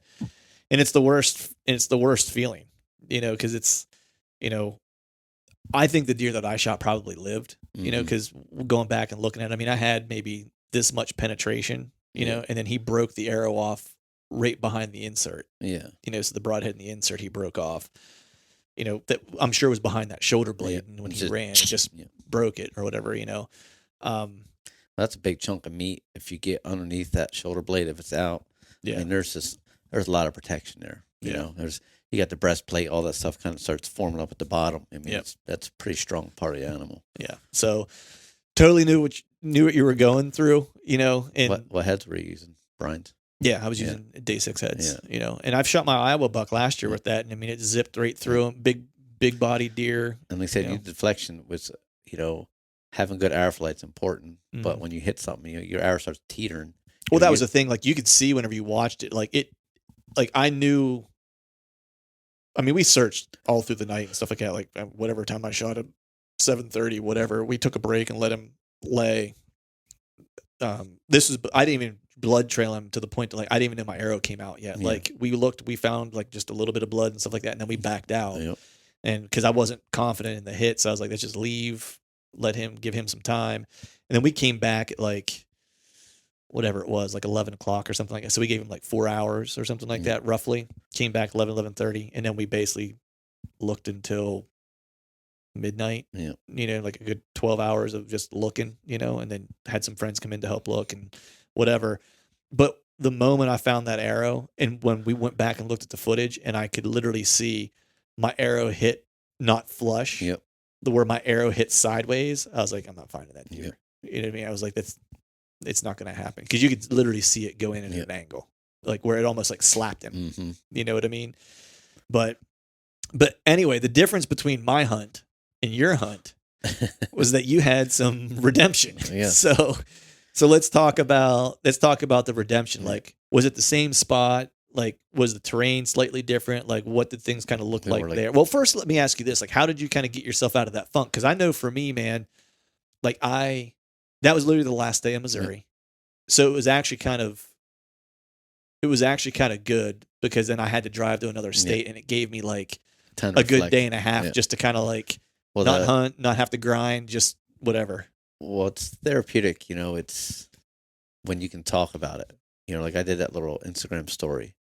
Totally is. Yeah. And I mean, there's some legit, like I'm almost going to cry moments, because to me, it's not just a deer. Like I'm going to an outfitter. I just paid some money and he set me up. I shoot a deer. It's like, there's really no connection to that deer. Like I've worked for that deer. I work for like all my deer, and I hold deer to a special place. Yep. They're amazing animals, creatures, and I don't want to hurt, injure. I don't like to see them dead on the side of the road, because like, oh man, that sucks. It's just awful. And knowing I searched as hard as I could. We tried to call a dog guy in. He was like, yeah, I'm going to come out. He just never showed up. I called a dog guy, and he was a good dude. Yeah. I had the benefit of having footage. Yeah. So I was able to send him a clip and say, hey, take a look at this. I'd love for you to come out and help me track. And he looked at the footage, and he was actually at work, and so when he got off work, he messaged me back and said, hey, I took a look at that. He's like, I'll come out and track. He's like, the dog will get on blood. He's like, I'm gonna tell you. He's like, you probably have about a 2% chance of finding that deer. He's like, it's not dead. He's like, the cool thing about what he did too is like, not only was he giving me his perspective of like him doing this for years, and all the tracks that he's done and what he's found and what he's not found. He actually reached out to a bunch of his buddies at Blood Track too and said, hey, took a look at this footage. Tell me what you think. And basically he was like, everyone came back saying this deer ain't dead. He's like, I can help you look, and we can push a track 2 miles and not have a deer. Push him to another shot or something, get another arrow. Something, yeah. So anyway. But yeah, like the dog guy was kind of, I've never backed out. I've always this, that, and just, dude, he was like, I can't come out, things come out. And then let me know how it turns out.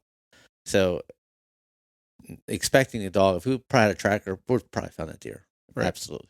A good bloodhound, a good tracking dog would have found it, Right. Because there's enough sign, that you're going to, enough blood that he's got really something to get the arrow, it's a liver shot deer, you're going to find that deer. Right. But there's so many nooks and crannies where that deer could hide, Right.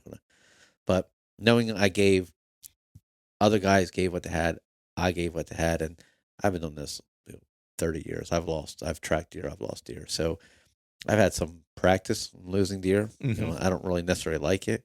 The older I get, the harder it gets, because it's like, fuck, it requires work to get a shot at a deer like that. It's not every day you get a caliber of that deer on public in the mountains. It's like, hey, look, I'm going to stroll by you at 23 yards. Like everything you dream of happening. If you're going to draw it up, that's how you would draw it up. You know what I mean? But I said the Instagram story was therapeutic, because after posted it and then watching it a few times, it's like, the message, the feedback you get from it, and it's positive. And even Johnny was like, it happens, and it does happen. Yeah. That's the biggest thing right there, man, is like, look, there's plenty of shitheads out there. Yep. You know what I mean? And you'll hear from them too. Yep. You know what I mean? It's like, you post something, whether it's a video or whatever, it's like there's a lot of keyboard warriors that could have done it better. Yeah. The reality was they weren't there. They weren't in that tree. They didn't release that arrow, and so you can talk all the game you want to talk about how you would have done it differently. Yep. But if you've done this long enough, it's happened to you. I'm surprised. Like that was the first deer you lost. Like I've lost. Well, I'll put it this way, man. There's been times like where I've probably been more cautious than I needed to be, and didn't release an arrow because I mean, it's probably good, right? Because it's like I was like, I don't think. Well, yeah. Once deep doubt creeps in your brain, don't don't do it. Yeah. And I've always been pretty good at being able to go like, man, I don't think I can slip it through there, and just letting it go. You know, the other thing is too, is I historically don't take far shots either. You know what I mean? And so a lot of guys I think lose deer because they're out shooting their capability. Yes. Where for me in the whitetail woods, well, they'll win them 70-yarders and they practice 50 all summer. That means you're good at 30, not 70. Right. Yeah. It's like I typically won't take a shot, but beyond 30. You know what I mean? And if it is beyond 30, it's like, man, there better be nothing but air and opportunity between me and that deer. Exactly. You know. So anyway. But, so the next couple of days it was just the weather was just shit, man. It was hot. Yeah. You know, I mean, it was like awfully hot. It was like, dude, it was in the 80s. Yeah. So it was brutal. We were just trying different things, checking cameras, and like it was just. I mean, even Johnny was like, "There's just, I mean, nothing. The cameras were dried up. You know, they were on that lockdown phase, and like PA, like hunting the last couple of years, and talking to Johnny and looking back at old camera intel, like, you know, the 30th or the 29th, like the second was fire. Yeah, and then it gets a little dry spot, and then like the 5th and 6th starts ramping up again. You know, because they 2 days are locked down. Seems to be proverbial. Consistency with that. So when we have nothing going on, and then I was just driving around looking for tracks, just scouting, just trying to find something. So I'm like, oh. And a few spots I scouted, I set up in the morning, checked the camera I had there, had a couple bucks coming through, but his camera died, and where I was sitting, it was like, I'm just like a sitting duck here. We looked at it, like it was a great spot, but no thought of playing on the trees. I'm like, oh, this is dumb, So scouting out, I found a bunch of signs, and I dropped him off one night with his bike, and he drove down to a spot, he didn't see nothing. And then he hunted right where we hunted the first day. He went and checked the cameras. There's some bucks in there. And he had sat a little bit further back from where I was, planning on sitting, but he had a buck come through right at dark. He'd come up on this hill, come up out of these pines, and he's just listening for does, mill around. And he didn't really move until dark. He took a few steps, and he was just too far back. So he's like, I had bucks coming through here. He came from over here. Next morning, I planned on going home. I told the lady I was going to come Saturday morning. Right. So I called her. I was like, yeah, I think I'm going to hunt tomorrow morning, and help clean the cabin. She goes, oh, you're coming home tomorrow, not Sunday? I was like, yeah. Sunday. Yeah. Basically, it's like, well, I'm going to hunt tomorrow morning. Okay, sure. I'm like, and Johnny's like, we're killing. I'm like, yes. So we looked at the maps, and he's going to hunt where that deer kind of came from, sit all day. We're both going to sit all day. And where he was sitting, he goes, you need to be a little bit closer. And you can see, if you look at base map, they have a layer. You can, it's like a little aid. It's like almost like I forget what it's called, ESMR layer or something. But it just shows different vegetation. You can kind of see like the trees. And you see this old clear cut, and you kind of see like a little strip of something. And there's like a little kind of open spot and dark spot. So like, I'm going to sit right here. He goes, yeah, well, they come through here. You might work out. I'm going to be over here where, that other tree we found. Right. So we split up. We go in, and he goes there, and I go there, and it's just tore up. And I was going to get in. When you say tore up, like what kind of signs? You can see where they're feeding. All the leaves are brown. There's browse nipped off, like walking in. You're like, there's deer everywhere, and you're like, I don't want to walk in here because it's like you're like waist deep, like browse. You're like, my scent's everywhere. I'm like, right. I get to a spot, and I was like, I was going to go a little bit into thicker stuff. The clear cut's a little bit older. I'm like, I'm going to be right on the edge. I kind of shoot in there, but I think this open spot is where I need to be. Because I can shoot 40 yards in the open spot, and I can squeeze 20 yards in here. Right. So I'm getting setting up, and I didn't see nothing, didn't hear anything, and I'm like, it's kind of cold and chilly, and I'm like, all right, I'm going to get ready to get at 10 o'clock. I'm getting down. I'm going to go down to this gas line, go down this little low spot, and just scout my way down to where they're crossing this gas line or something. And I hear it, and I was like, oh shit, he's literally like 10 yards behind me, and I'm like, come from? Like, how did you make it? Like, he made it 100 yards where he crossed the road, and he crossed that road with that big rub I was found earlier that Monday. That's their main crossing. So it's like everything's kind of like ties up in this one spot. But he comes down, and he's right, and he caught my scent trail, and it stopped dead in his tracks. And I'm like, so I grabbed the bow. I'm like, I'm shooting this deer, and I'm like, I'm trying to grab my bow, but he's like 10 yards behind me, and I'm like kind of a group of cherries, but I'm off on the outside, so I'm not like hidden on the inside. So I'm like, Kind of hanging out there Yeah, in no like- man's land. Because I'm expecting him to be like in the front, and like he was literally like behind me. And so I'm like, Dude, I'm like, I know.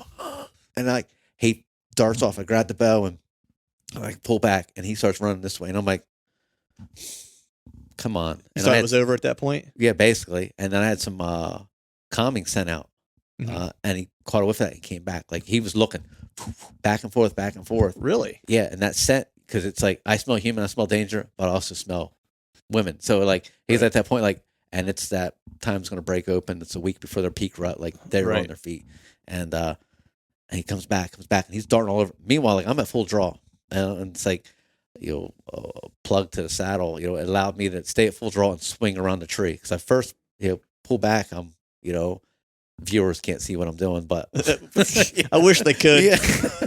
So full draw, and I work So were you, when you went to full draw, was it weak side, strong side? just directly be strong So side. strong side. Yeah, and he stayed the whole strong side the whole time, but But you had to kind of maneuver yeah. around So the tree. I was literally like full draw and swinging out, and I'm like, I knew where the thicket was 28. I knew where his blowdown was like 22, 23, and he's coming back, and I'm like, I'm a full draw, and I'm like, I'm trying to like look for, and it's just clear cut. It's just there's really not much to go through, and he comes beeline right back, and then makes a hard left.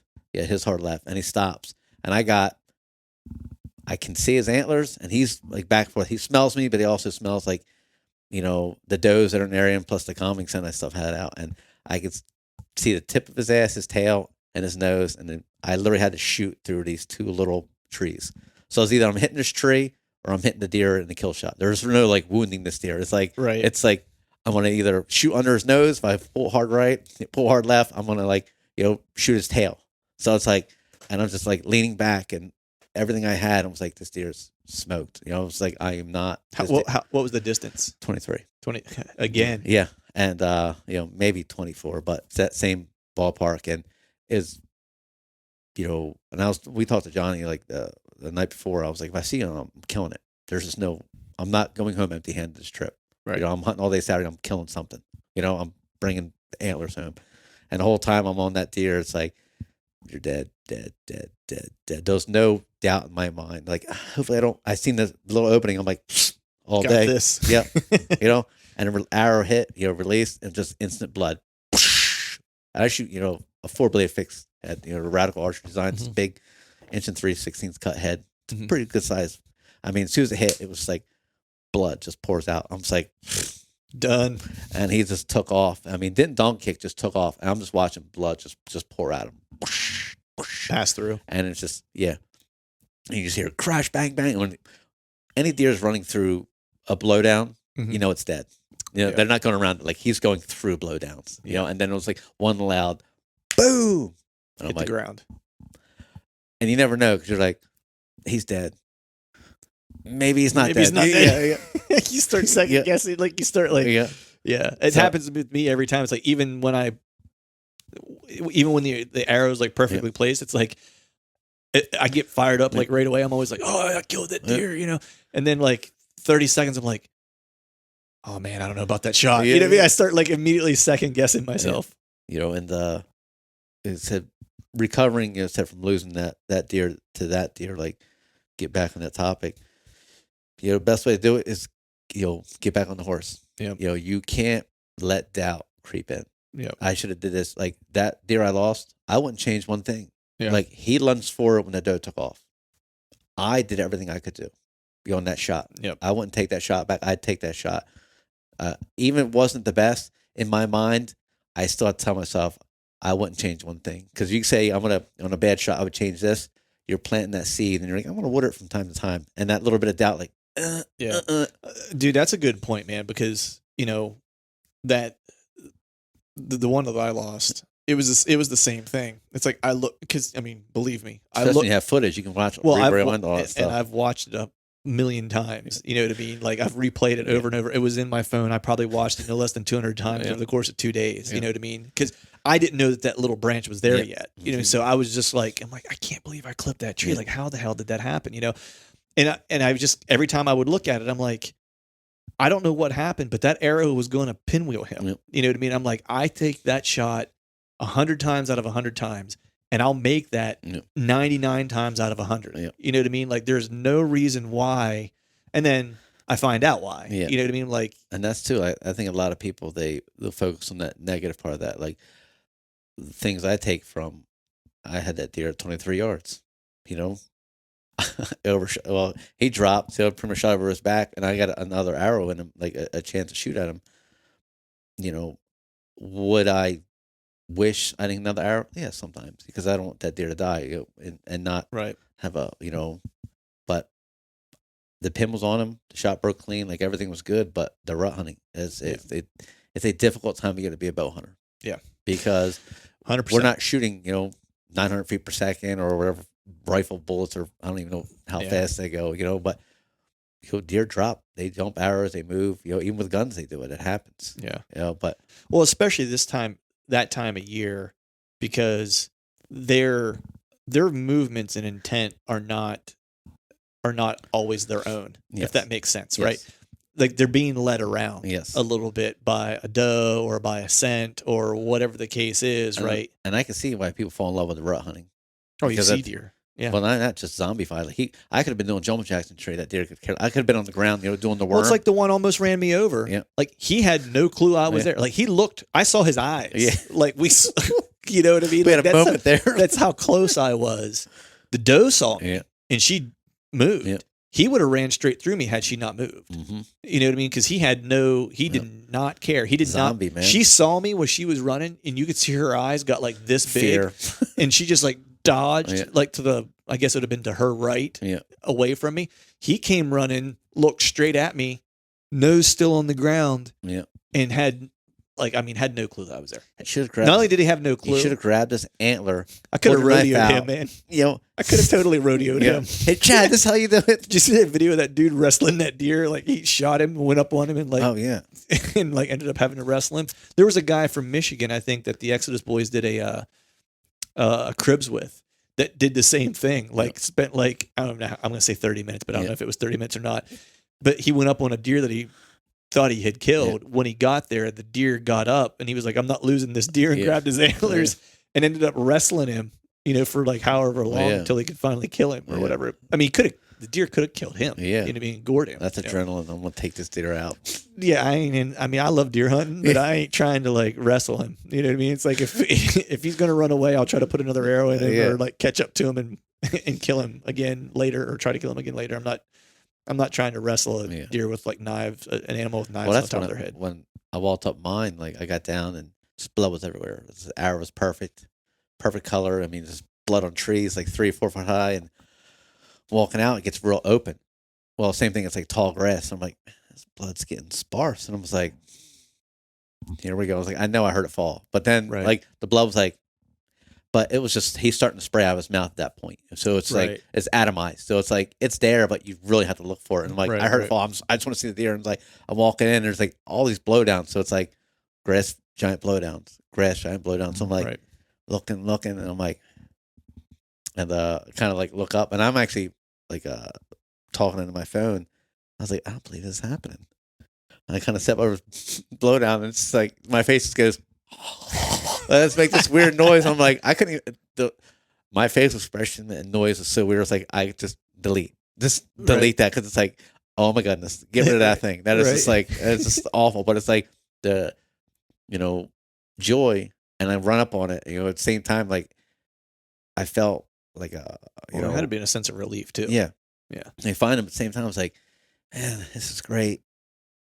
But I was like kind of disappointed that I lost the other deer. Like I'm happy for this one, but it's like, well, everything kind of comes full circle, right? It's like, man, I was like, getting all emotional here. Like I start like almost like tearing up. It's like, whoo, this is. Well, yeah, like, wow. And people are like, how could you people that emotion when you have success in something? It's just that emotion. Like you can't train for that. You can't like work on that. It just happens. Yeah. Like I was so happy. Like I'm pulling him out. At the same time, like I felt relieved. I got him. Made the great shot. He was dead. At point of impact. And then at the same time, like I lost a deer. It's like that whole like yin and yang type thing. Like I'm a killer, but at the same time, I'm not just a ruthless serial killer. Like I have an attachment to that moment. Yeah. So it's like I didn't get that full sense of like jubilation, joy. Mhm. At the same time, I'm like, yeah, I'm happy, but I mean, it happens to me even when I don't lose one, right? Because like even when I was in Iowa and killed that deer, last season. well, you missed them 8 times. I mean, Well, I killed a different one. I missed Yeah. one particular deer 3 times. Was it 3 times? 1, 2, no, twice, but I saw him like 4 times. Yeah. Or, I mean, I didn't wound anything or whatever, but it's still like when I got that deer, it's like, I put it this way, man. It's like, I like to say when I hunt, it's like I'm killing. I don't like to use the word harvest necessarily. Because that's not what I don't grow it. It's like be one thing if I lived on a farm and I'm, manicuring the farm and growing deer to kill or whatever, it's like maybe then you call it harvesting, but like, where I hunt, where you hunt, where most of our buddies hunt, it's like we ain't harvesting squat, we're killing, and I don't take that lightly. You know what I mean? It's like, well, it's not a sport or a game when people call it. That's like just drives me crazy. It's not a sport. Yeah. This killing is not. There's a sport. not a score involved. No. You know what I mean? It's like, and I would even marginally say like there's not a even when you do kill one, it's like it's not a win per se. You know what I mean? Like I don't view it like that. I'm not keeping score. It's not like, hey, deer for me too, or whatever. You know what I mean? Like it's a.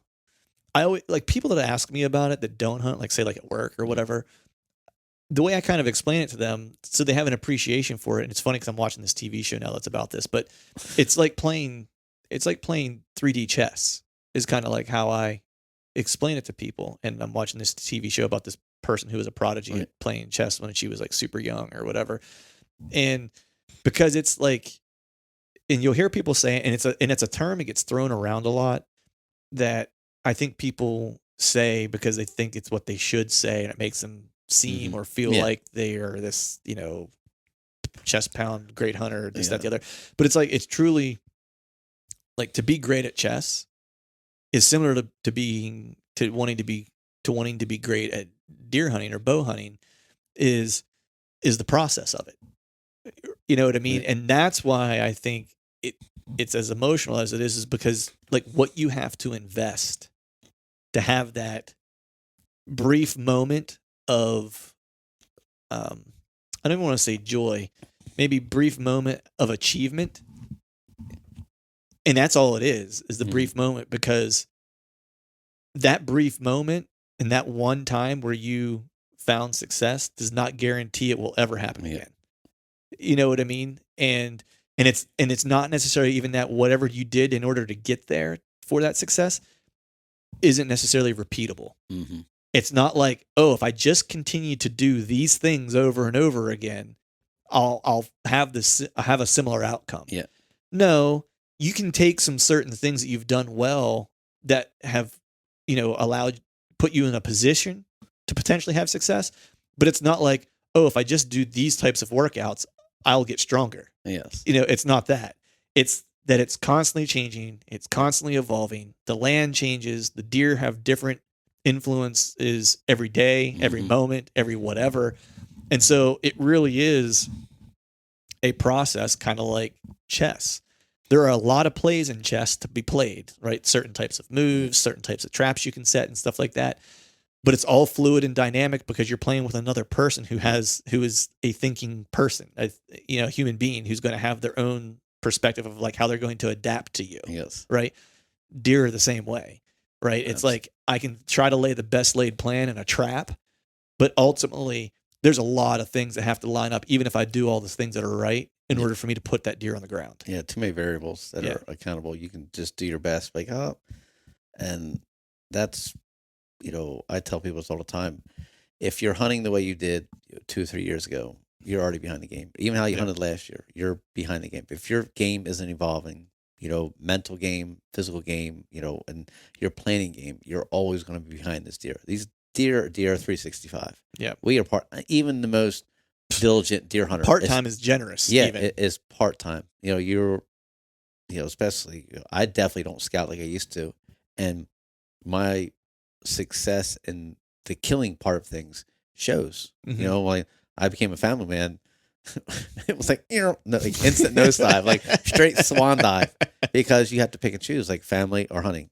Well, right. I'm not gonna be that guy that chooses hunting or my family ever. Right. You know, like it's just not going to happen. As much as we love it, you know Yeah, what I mean? It is. Exactly. You know, I'm not. This isn't my job. Yeah. I take joy in being in the woods. You know, and I always will. But it's never going to be my focal point. And for Right. guys that can make it the focal point, hey, Good on you. yes. You know, You I'm know? not that guy. Like, I can't be that guy. Yeah. And just you literally have to, you know, do the best you can with what you have. Yeah. You know, and a lot of guys do. The conditions this rut year were horrible in PA. It was so spiky. Yeah. You know, and a lot of guys were, you know, Brandon's a few guys, especially, you know, because we don't have service at Johnny's. So Right. you got to run in town to get service, and people mess me. I'm calling it quits. I ain't seen nothing in 2 days. I'm like, 2 days? Like you had one good season last year. Right. And now you're really hinging, well, these days are, oh man, like you might be out there for 2 weeks, 3 weeks, 4 weeks, 4 in years, man. Like Right. you got to play a long ball. You know, it's Yep. it's literally like you have to look 2 3 years. Then you have to take the small wins Yeah. too. You know what I mean? Like you have to recalibrate what a win is based on, you know. It's not inches. And Right. that's what people need to get out of. I hate this inches thing. It just drives me crazy. You know, like what was it? Like that one deer shot that I lost. I couldn't tell you what it was. I know it was wide, heavy, and tall. I didn't know what I shot and killed until I walked up and counted. I'm like, it's wide and heavy. I'm shooting it. I didn't go, that's only 127. I can't shoot that. Like, he's mature. I'm shooting it. The score will be whatever it will be. I don't really care. You know, I don't have one deer in the record books. And not that I haven't tried that aspect. You know, I just haven't. They don't to score. Right. I'm always short of the minimum. Right. You know, sure, I want to shoot have at least one record book deer in the world, you know, like a nice little plaque, whatever. Right. But that's not my whole sole reason. Right. I mean, for me, I tried to find, you know, I don't know, maybe I'm trying to figure out how to say this. You know, I try to look at it, every hunt and every opportunity as like having, you know, successes and failures along the way, right? Because there's never a clean, perfect hunt, right? You always are going to have failures along the way. Like Unless it's just you run a YouTube channel. Yeah, of course. Yeah. Smooth sailing, you know.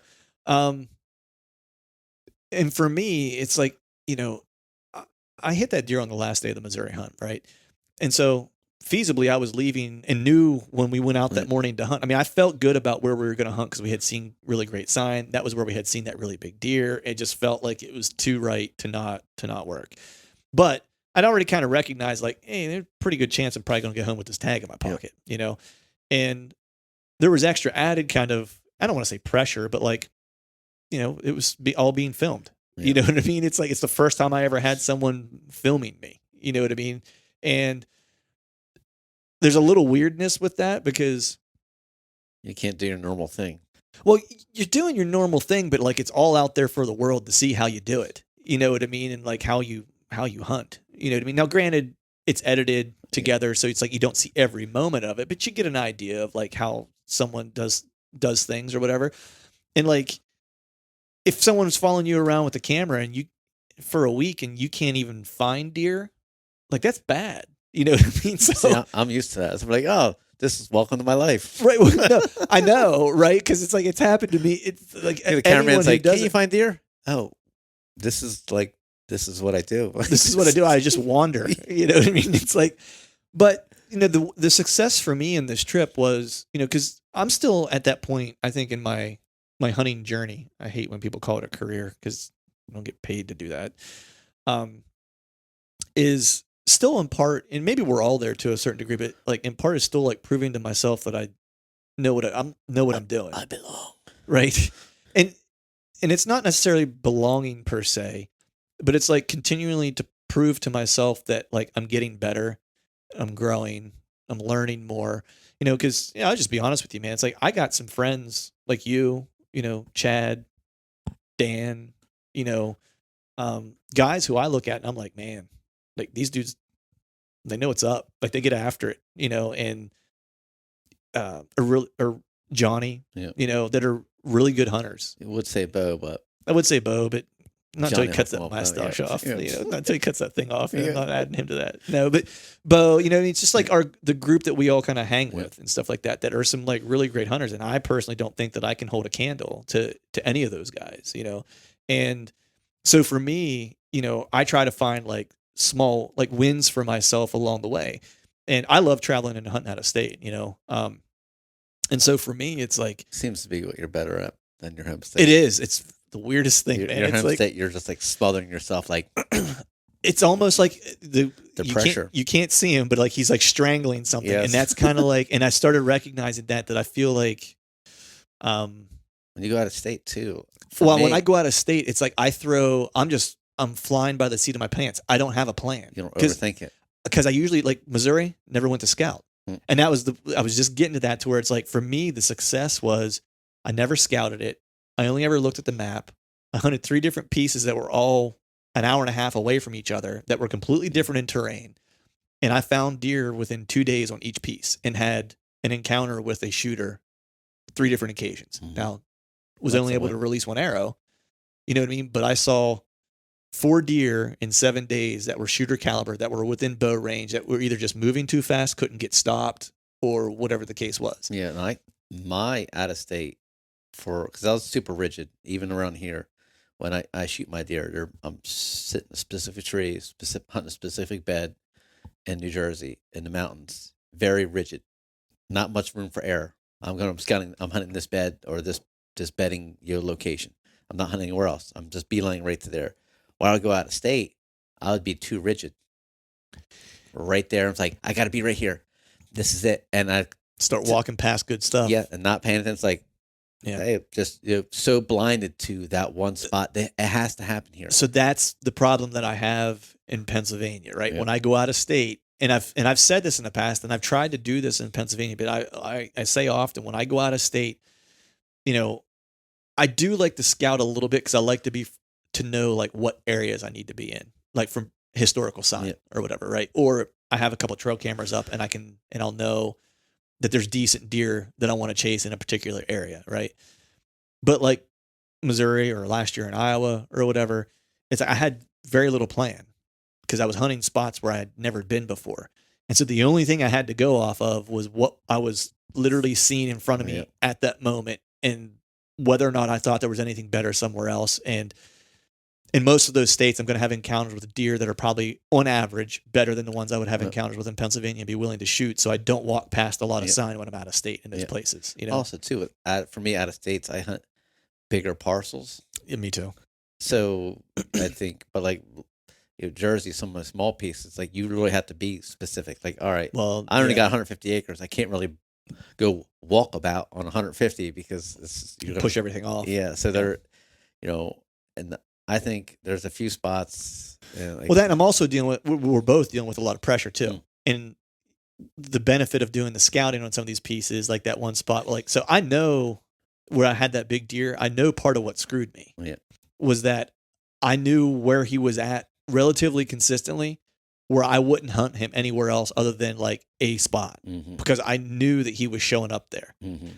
And as the season wore on, and I had kind of recognized like, hey, like getting a crack at him is probably going to be few and far between at this point. What other places do I think he might be? And so I started kind of thinking about a game plan of like looking at the trail camera pictures and like what I know of how he's traveling and the times of day that he's traveling and stuff like that. I've started figuring out like, I think I blew a really good opportunity to hunt him over in an area where I think he's bedded or where he's been bedding. I don't know that he's there right now. If I had to guess, I don't think that he is, but I think in early October, I think I was probably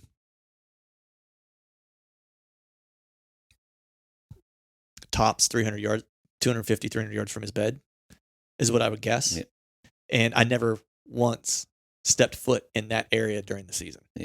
And that to me is like, if I didn't have a camera and I only knew that he was in the area, like in Missouri or wherever, I would have went and just scouted and went and found like where he was spending time. Because there was nothing in that spot where I was hunting him other than the primary scrape that told me he was even going to be there. You know what I mean? And so too, there's a lot of variables that come into play. Too many. And I think, I'm guilty with overthinking things. And this year too, I made a print just hunting the salt marsh.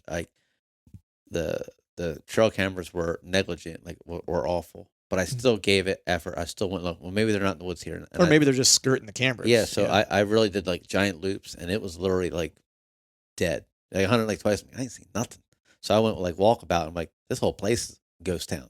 And Granted, I blew 4 or 5 sits, but I didn't necessarily give up because maybe they weren't going to be here. As much as I want, they're here literally 3 years. The last 3 years, intel is from these dates. I'm getting all this. After 2 sits, not seeing. It's Right. like maybe go somewhere else.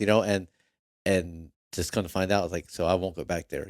I got cameras out. Maybe they'll get pushed in there from gun season, or whatever. But I don't have high hopes for that spot. As Right. much as I want it to be, like you can't make something out of nothing. Right. It's like they're here. No, they're Right. not. Yeah, and that's like the one spot around the beds that we started talking about at the beginning. It's like I quickly kind of abandoned that spot because I did do a walkabout. I did 6 miles because and just kind of looked for like where are they spending time. I had them on camera previously. They've disappeared. I don't know where they've gone. I did a walkabout, found squat, and so then at that point I was like, all right, peace out. I'm out of this spot. Yeah. I'll come back and check it again in like a month and a half. See if something picks up. And so I did hunt it like right when I got back from. I think that's from Missouri. I did one hunt in there. What separates, like double lung, like Ricky. He's very thorough in his spots, because he's got years of hunting, and he was busting my balls because I was scouting the PA. It's like you can't kill him for scouting. I was like, well, you can't kill him if you can't find him. It's Right. like a different type of area. Like he's a more condensed. There's a smaller travel pattern, so you don't really need to be as aggressive. But in these bigger pieces, if you're not moving or being mobile, like you could be 100 yards off. Dude, and like 20 yards and you're out of the game in some spots. And that's having all your gear on your back. Like, I've always been a mobile hunter.